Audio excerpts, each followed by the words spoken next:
Hey guys, it's Sarah here from Accessorize This Designs, and this video is to show you how to make a magic ring. So for this tutorial, I'm using a worsted weight yarn. This is the Brava worsted weight, and I have an F hook, and I'm going to use a stitch marker to help keep our tension loose.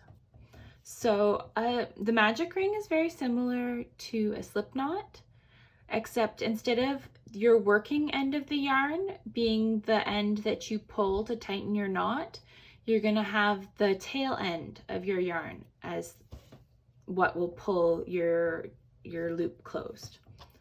So what we're going to do to start is you want to have your tail end. You probably want about 6 inches or so of a tail to start. You're going to wrap it around your finger so that you have an X on the inside of your index finger here. Then you want to move your crochet hook under the bottom piece, and then you're gonna grab your yarn and pull up a loop. So then you want to pull on that a little bit, but don't tighten it too much, because if that's too tight, then it'll be really hard to pull your loop closed later. So what we're going to do to help with that is we're going to add a stitch marker to this knot. So this just helps to sort of to remind us not to pull too tightly at the beginning. And then in order to keep going with our magic ring here is this tail end. We're going to work over our tail end plus the side of the loop that pulls the tail. If that makes sense. See how we've got that side of our knot here? So we're going to work over both of those pieces using our working end of the yarn. So to start, you want to insert your hook through the middle of the loop and pull up a loop of yarn, and you want to make sure that you're using your working end of yarn to pull up your loop and not your tail. And then you want to chain one, so you're going to yarn over, pull through that loop, and again, do not tighten this chain. You want to keep all of this nice and loose to begin with so that you can pull your magic ring closed.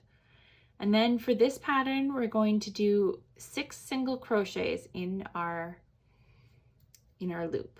So 1, 2, 3, and again, I'm not crocheting too tightly for this part because I want to make sure that my loop will close easily.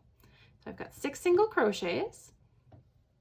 Now the next part is I'm going to move my stitch marker and I'm going to put it in the first stitch, because what happens is when you start to pull your magic ring closed, that first stitch kind of gets hidden and it gets very difficult to put your crochet hook into that stitch. So to determine which is your first stitch, you can count backwards.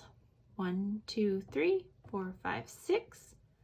And your first stitch is that V shape here. Or you can go from this side, and you know that this is your knot.